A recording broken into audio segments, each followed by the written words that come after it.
Бәріне сәлем достар, бүгін мен сіздерге тауықтың етін картошкамен духовкада пісіріп көрсететін боламын. Алдымен каналға тіркеліп, лайк басып, қоңырау белгісін басып қойыңыз. Алдымен тауықтың сан еттерін жуып, тазалап, ыдысыңызға салып, үстіне тұз, паприка, ролтонның приправасы, қара бұрыш, универсальный приправа, кориандр, орегано, сұйық майды қосып, барлығын жақсылап араластырып алдым. Оның бетін жауып, 20 минутқа қойып қойдым. Барлық затты 1 шай қасықпен өлшеп қостым, және де орегано міндетті түрде емес. Өздеріңіз қалауларыңыз бойынша қоссаңыздар болады. Ендігі қажетті заттардың барлығын жуып, тазалап тураймыз. Бізге 1 пиязды ортасынан бөліп турадым.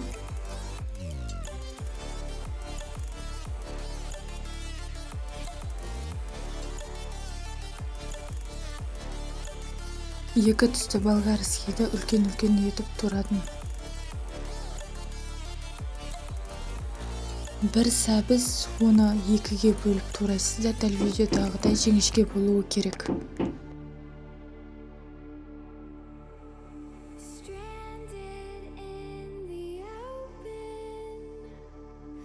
Баклажанды үлкен етіп турай беріңіздер, ол піскен соң езіліп кетеді.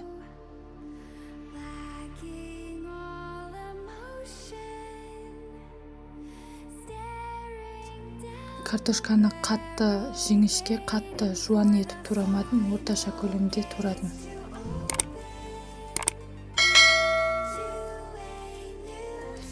Енді үлкен ыдысымызға барлығын салып, үстіне жаңағы тауықтың етіне қосқан приправалардың бәрін қосатын боламыз.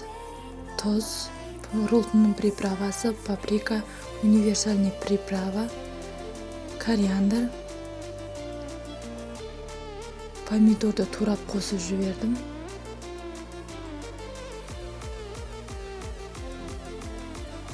Сұйық май, барлығын жақсылап араластырамыз.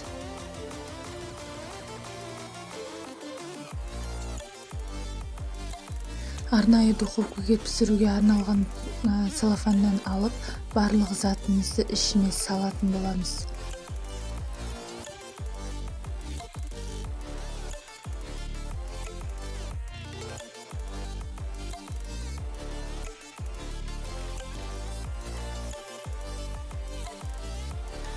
Бір шетін жақсылап қысып жауып аламыз. Екінші жағынан тауықтың етін салып, ішіндегі сұйық майын құйып жібереміз де, екінші жағында жақсылап бекітіп жауамыз.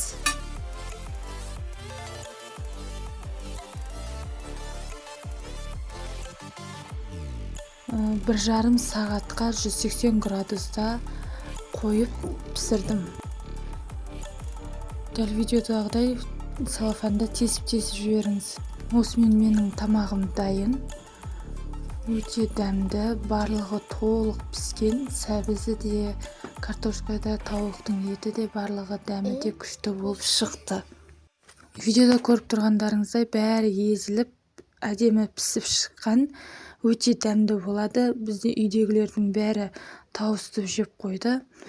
Сіздер де жасап көріңіздер, өз пікірлеріңізді комментарийға қалдырыңыздар, каналға тіркеліп, лайк басып, қоңырау белгісін басып кетіңіздер. Видеоның соңына дейін қарағандарыңызға рахмет. Сау болыңыздар.